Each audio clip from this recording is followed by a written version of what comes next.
Bonjour à toutes et à tous, bienvenue sur Grand Lille TV, mercredi 21 mars. Ravi de vous retrouver pour une nouvelle édition du journal de la rédaction et on démarre, vous le savez, par vos prévisions météo.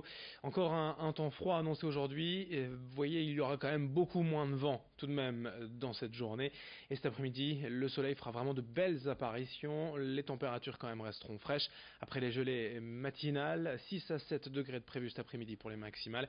C'est quand même 4 degrés de moins que les normales saisonnières. On en reparle bien évidemment avec les prévisions complètes de la chaîne météo juste après ce journal. Pour démarrer cette édition, on évoque le lancement de cette initiative attendue depuis plusieurs mois à Roubaix. Dès aujourd'hui, 17 maisons sont en vente pour un 1 euro symbolique. Cette expérience est une première en France. Elle a déjà été réalisée à l'étranger, notamment en Angleterre, à Liverpool. La ville de Roubaix défend ainsi 3 objectifs: faciliter l'accession à la propriété de familles modestes, rénover l'habitat urbain et repeupler certains quartiers délaissés. Il y aurait en effet près de 7000 logements vacants à Roubaix.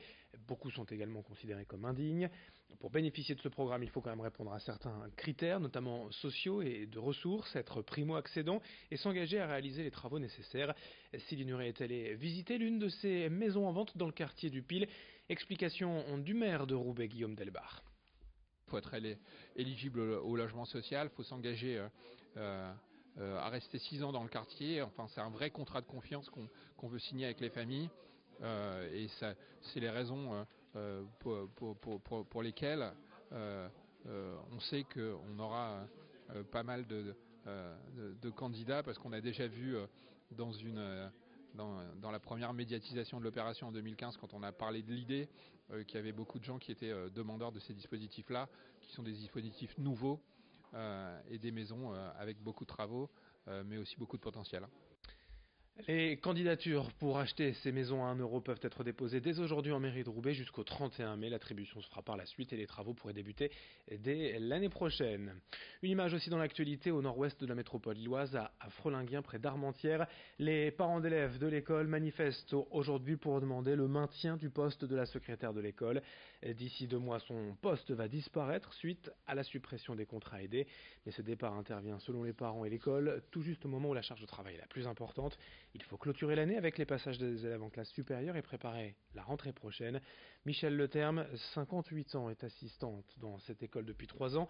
Elle gère le travail administratif, l'ouverture et la fermeture de l'école ou encore les relations quotidiennes avec les parents. Ces derniers veulent donc interpeller la municipalité pour trouver une solution rapide. Explication au micro d'Idil Gunay.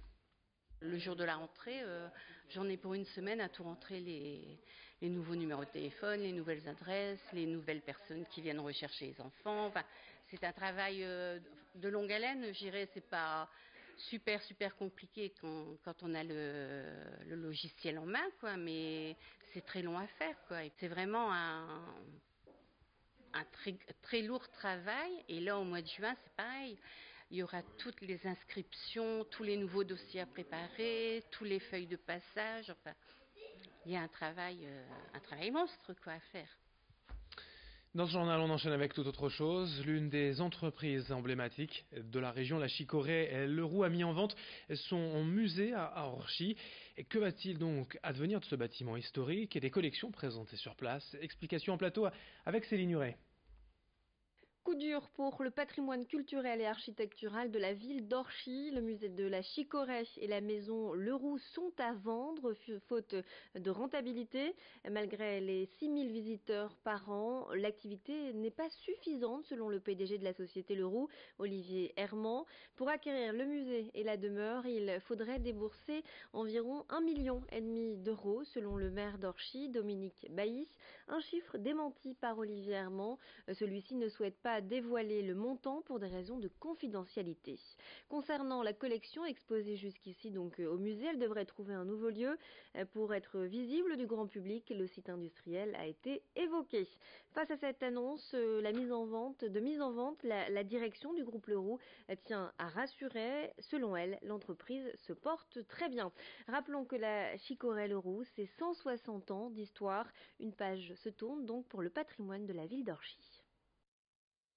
Dans ce journal, en bref, dans l'enquête des attentats de Paris en janvier 2015, 6 personnes, dont 4 nordistes, ont été placées hier en garde à vue. L'objectif est de préciser le rôle que ces personnes auraient pu avoir en fournissant peut-être des armes à Mehdi Koulibaly, le responsable de l'attaque de l'hypercacher.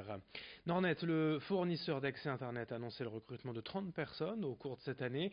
Stages, intérim, mais aussi CDI proposés sur le site d'Em et de Wascal dans la métropole lilloise. Pour postuler, rendez-vous sur nordnet.com/recrutement. Notez également que depuis le début de semaine à Lers, près d'une dizaine de foyers sont privés d'eau courante. En cause, une odeur nauséabonde selon les riverains. Iléo, qui propose donc l'eau dans la métropole lilloise, a coupé l'eau pour l'instant et distribué aux riverains concernés des packs d'eau potable. Dans ce journal, on évoque également un peu de gastronomie dans la région, mais on va partir loin et s'évader du côté de la Corse avec un nouveau restaurant de l'île de Beauté, ouvert il y a à peine un mois à Lille, le Poggio, tenu par Nicolas Mazzoni. C'est salle comble tous les jours déjà, installé rue Nicolas Leblanc près de République. Le restaurant propose évidemment une cuisine corse, mais aussi une épicerie fine avec des produits issus directement de l'île de Beauté. Le but du gérant, c'est de faire découvrir les richesses du terroir corse entre fromage, charcuterie et autres plaisirs à déguster. Découverte des lieux et des formules proposées avec le patron Nicolas Mazzoni, donc au micro de Joël Warneau. Alors, on est ouvert donc du mardi au samedi midi, où là en fait on a un menu de la semaine avec 2 entrées, 2 plats, 2 desserts.